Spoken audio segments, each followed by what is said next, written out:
Lee Yancey, Mississippi House of Representatives, District 74 in the House. Good morning, Lee. How are you, sir? Good morning, Paul. It's a pleasure to be here. I thank you for showing up. Boy, what a week last week was. That's fun. Let's do it again. Let's do it again. Looks like we're going to have Groundhog Week, and it'll be fine with me if we keep doing it. Ooh, yeah, let's do that 2 or 3 times. I mentioned about this, and I'm sorry, it just ticks me off that all over the country we had people at Wall Street Journal and several other publications talking about, Mississippi's doing this, Mississippi's doing that. Then you have the local rejects from conservatism and the liberals at yesterday reports, and they just had to put a poo-poo on it. And if you want to find somebody who pees on a parade, they're all collected at one location. But, I mean, we've come to expect that. Absolutely, but it's great news for Mississippi. We have a lot of new jobs coming, and great for Marshall County, and looking forward to another announcement this week. Can you give us any insight on what that announcement's going to be like? I have not heard any details mentioned publicly, so I'm not going to be the one to break it. But it's something that's coming to the metro area, and it's going to be really, really good. It's going to be hard to beat this one because this one was the number one in payroll, but my understanding from a little bird or two here or there says it's getting close to that, isn't it? I think so. I think that's right. So man, we're setting the bar kind of high if that happens. Well, that's good. We need more and better jobs coming to Mississippi. We have people making more money, paying more taxes, staying home, contributing to the economy. It'll be great. And if some of these naysayers out there would stop everything you write about Mississippi as negative, maybe the brain drain would stop. People feel so bad, I got to get out of Mississippi to survive after reading some of that stuff. Joint venture between Accelera by Cummins, zero emissions business out of Cummins, Daimler trucks and buses, and PACCAR, located in advanced battery cell production operations in Marshall County. You, in your expertise, also read over that, and you feel pretty good about the clawbacks and everything? I do. They've got to meet certain triggers, and the bonds that we voted on, again, have to be issued by the Bond Commission, and they'll have to meet certain triggers before any of that money is available to them. So, let me ask you this, because I read one little clause in there that worries me a little bit. Does the administration has to sign off on this, don't they? I mean, so what happens if they decide not to? I think the money that we've committed basically goes to site preparation and things that would be, Yeah, but I'm talking about the federal government. It said a little clause in there somewhere that the federal government has to approve this. Yeah, and MDA is, and I believe everyone involved has done their due diligence, and it's very likely that that's going to happen, that they are going to approve it, and so that's. I'm not worried about that. Well, I am, because I worry about everything going on in Washington, D.C. right now. So tell me a little bit about the House Business and Commerce Committee. I'll tell you what I know, Paul. It won't take very long. It's a brand new committee, just formed. Yeah. Apparently, there were bills that have been going to Ways and Means or JUD-A that really didn't belong in either place. Bills having to do with business, commerce, regulations. And the Speaker decided that this was a place where we needed a committee to handle these bills, to take the workload off of those other two committees. And I've got 17 good members, and we look forward to getting to work. So it really is going to be closer related to the economic part of the state and growing new business.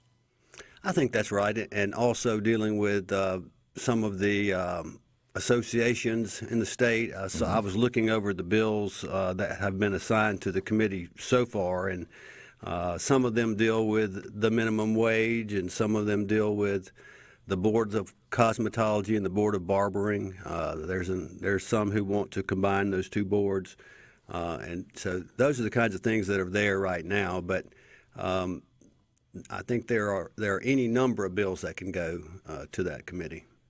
It won't have anything to do with looking at the CON, will it, as far as your committee is concerned? I hope it does, because I'm like a broken record. I've filed that bill over and over and over and over. We had some good news this past Friday. The Board of Health CON subcommittee met, and they decided to recommend that the CON be not required, or for psychiatric residential treatment facilities, for substance use disorder services, or perinatal services, maternal and infant care. And they made a recommendation to Dr. Edney that the position of the State Board of Health be that the CONs not be required for those type facilities. And so they're speaking my language now.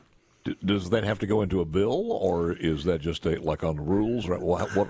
Tell me about that. I think it's just good when you go in there with a bill. You say who's for this and who's against it. And you can say the State Board of Health is in favor of loosening the regulations on these types of facilities. Let me do this now because we kind of walked into it. But Dr. Edney gave a status report to members of the state Senate and I think the welfare committees last week. And just some of the things going on in the state, we've got to take care of this one way or the other. We rank 50th in the U.S. in overall infant mortality. Mm-hmm. Heart disease, #1 killer for Mississippi residents. Mississippi is 48th for diabetes. We're 45th for obesity. Mississippi dropped 10% for opioid deaths. Mississippi ranked highest in the nation for vaccinations, which was good. I'm not sure if we'll slip now because of the new ruling. COVID deaths in Mississippi are significantly lower.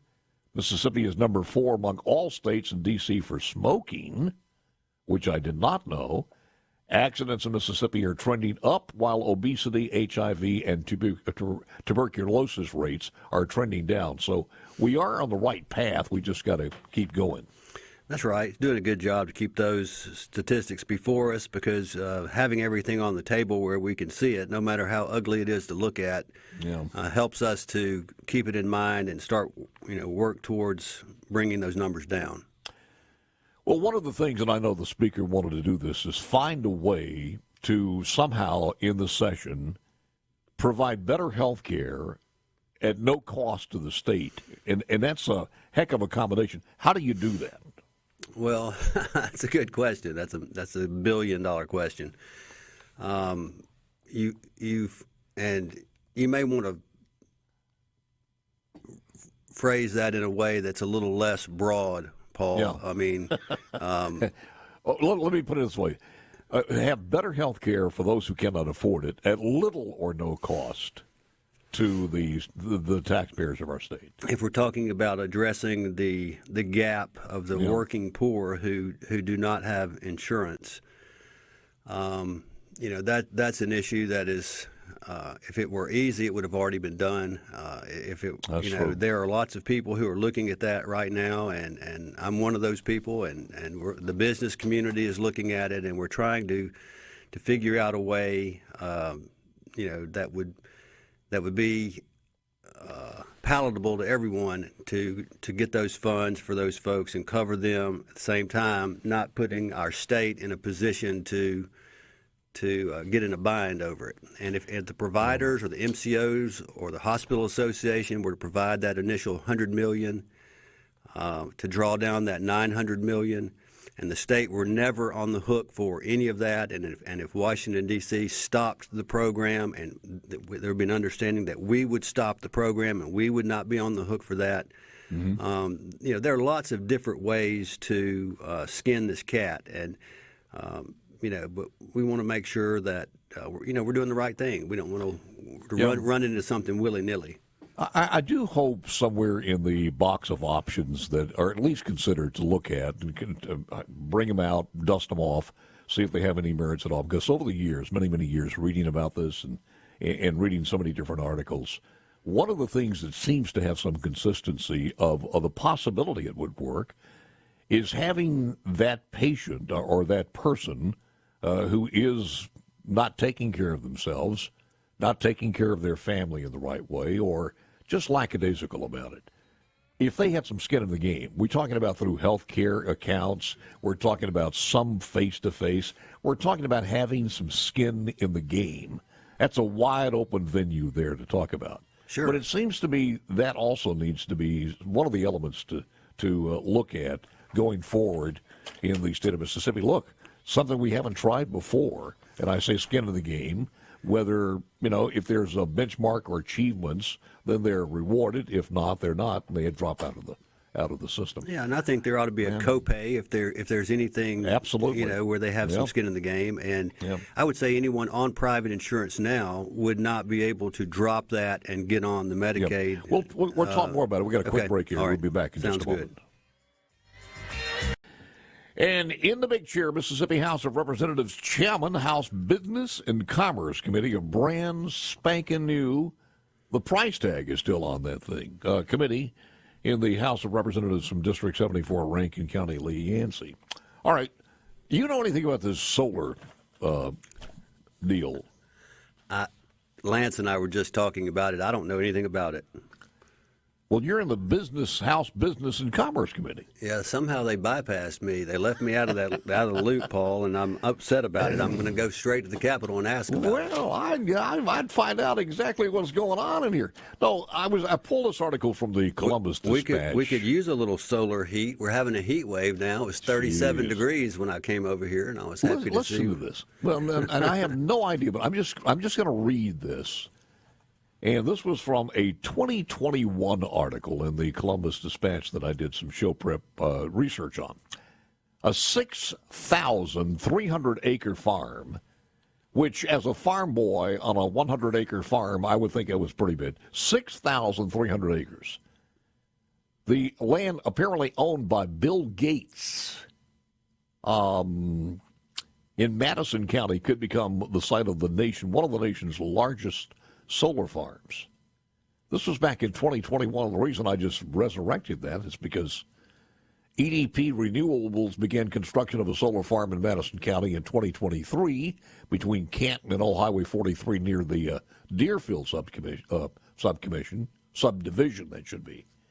And I wonder if this has anything to do with that as far as a solar farm is concerned. But you haven't heard anything about that one? I know nothing. I see nothing. I hear nothing. Oh, so you have any idea if a special session is going to be needed for the next thing that may or may not happen?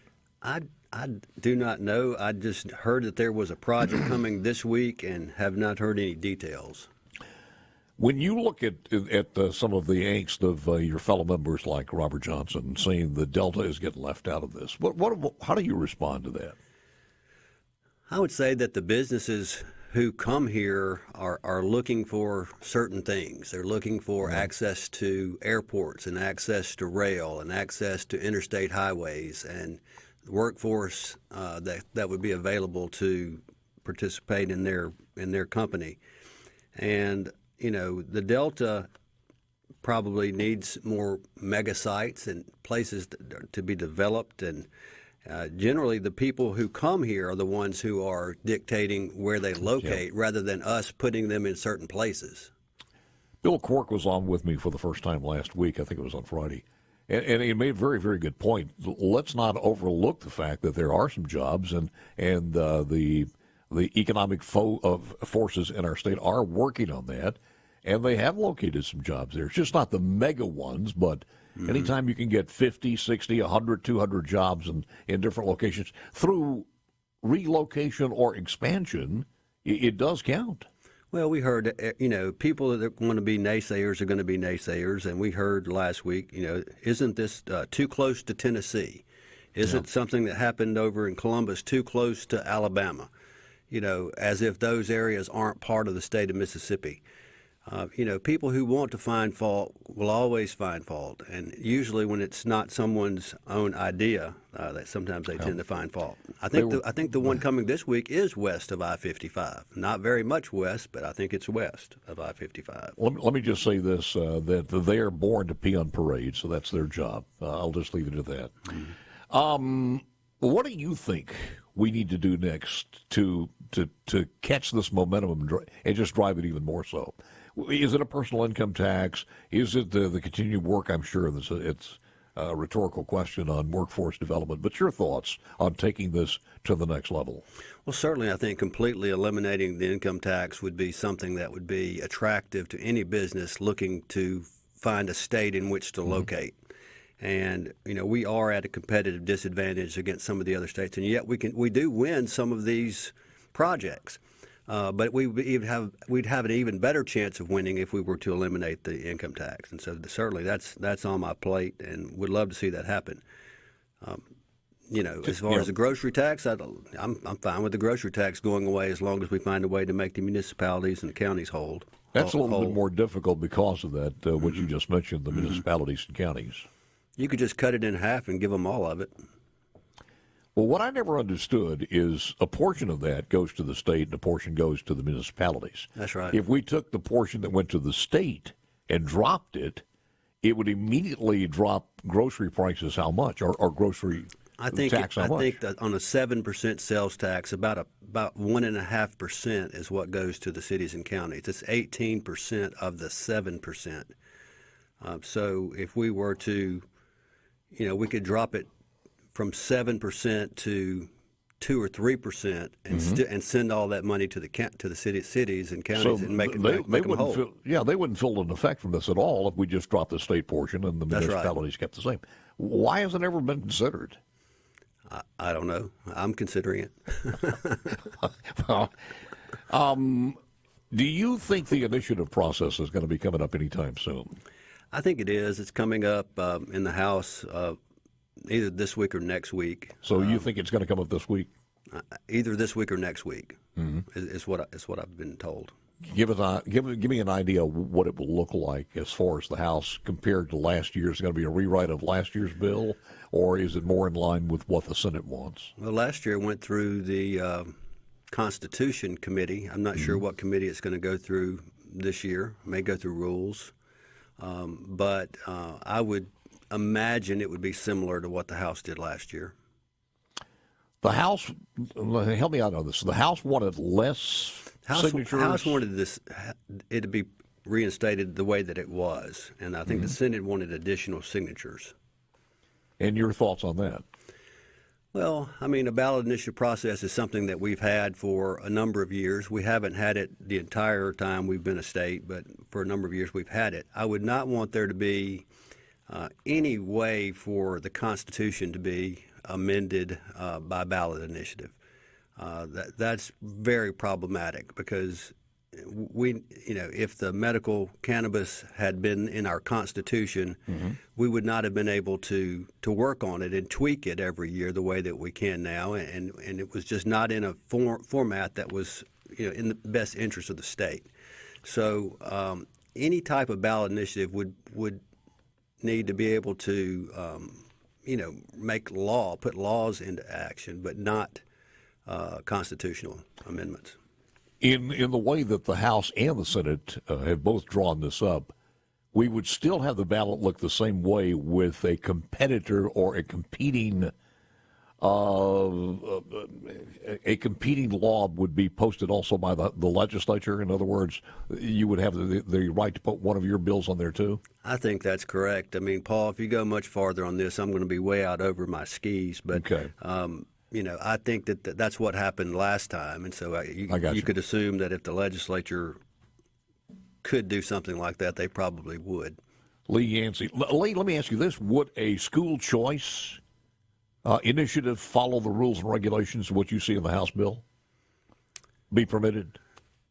As far as school choice for the sake of school choice, or on a ballot initiative? On the ballot initiative, would school choice, if we did a ballot initiative for school choice?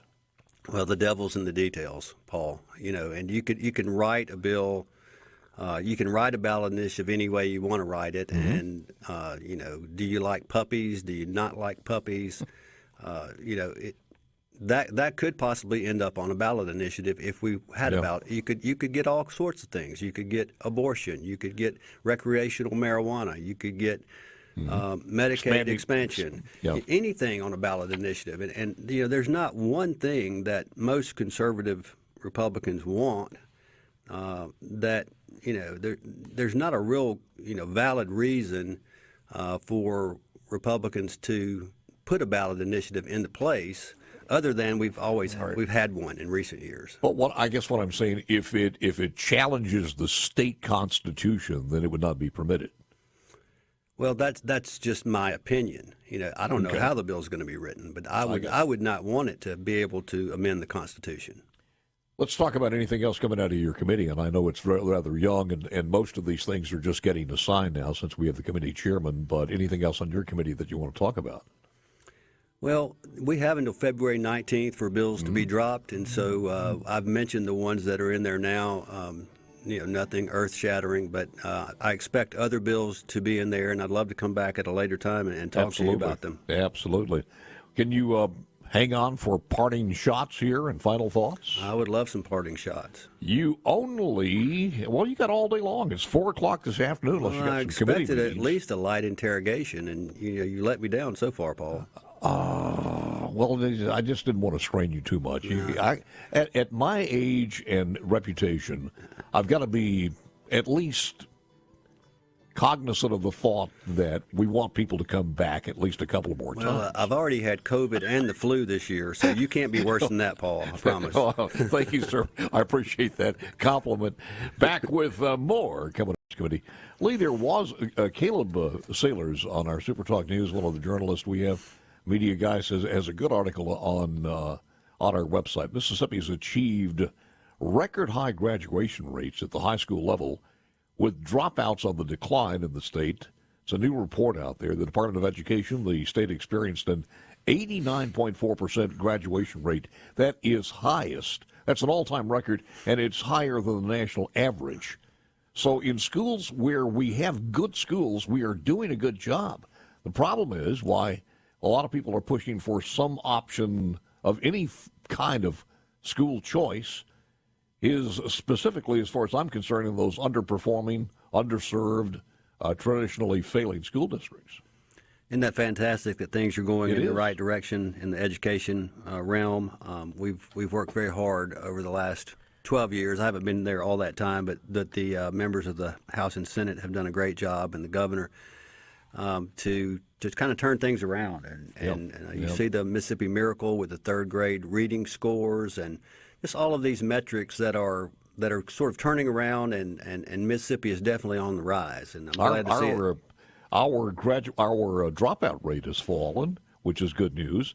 Our graduation rate exceeds the rate of 86.5% nationally, the National Center for Education Statistics. So we are headed in the right direction. So obesity's down, so we're getting in shape, and our scores are up. We're getting smart. I mean, before long, it'll be just We'll utopia. Turn into Vermont. We'll look gracious. like Vermont. So, some final thoughts from you.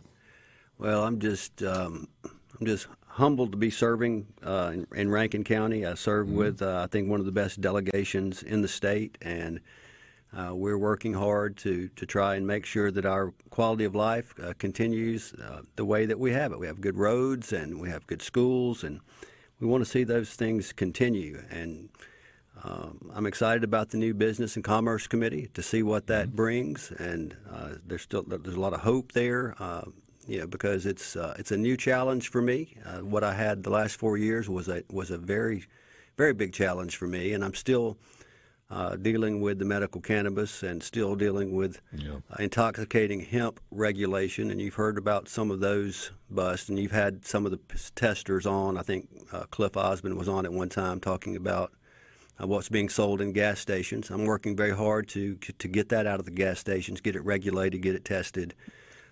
So get everything under one umbrella, if you will, as far as... Is there at least some type of general bill that could stop this? Because every time we stop one, something else comes up. Is there a general bill that you guys could author that may pass all the way through legally and become law? Because we started this on bath salts many years ago. Yeah. And it's I feel like one I'm after playing whack-a-mole, seems like. Kratom's Every time we pound Yeah. on one, another one pops up. And but what's happening in the gas stations, in some gas stations, is just not something that we can tolerate. And particularly with junior high and senior high kids getting these Delta 8 vapes and being high in school all day. The principals are calling me and begging us to do something, and so we are looking at how exactly to approach that right now. I saw an article, and it was a couple of weeks ago, talking about these young kids, a lot of them killing over from heart attacks and things like that. I think the first thing people look at is that the vaccine, but don't put into that equation some of the things that Lee was just talking about. You get a kid who's got maybe some type of mild birth defect that maybe would never be outed or cause a problem, and all of a sudden you jolt them with this type of caffeine and everything else. You never know. Well, kids tend to do everything to excess, and so, who knows how much of that stuff they're doing. They're vaping, they're smoking, they're eating, experimenting, and hopefully it's not tainted with fentanyl or some other drug that would kill them instantly. So these products need to be tested. They need to be for 21 years of age and older. And I think I'm working on something that would require a particular kind of license to even sell it. It's legal from the 2018 Farm Bill. It's a loophole. What passes for something legal when it's weighed, when it's cut, somehow transforms into something that's not legal after sitting on the shelf for a certain amount of time. A chemical, something takes place, metamorphosis, where it becomes higher than the allowable amount. Are we talking about transgender reformation and marijuana? You have THCA turning into THC after it sits there for a while, or after heat is introduced. When they light it, then it becomes THC. Yeah, we learned that in the early days of this, talking about if it stayed in a truck too long and it got hot, the composition changed. It was incredible. I don't see how they do it. But look, we'll have you back and we'll talk more about this. I appreciate you coming in, sir. Thanks, Paul. So good to be with you. Lee Yancey, JT Mitchell will join us coming up at 8:35. Let's get an update from Fox News and SuperTalk News.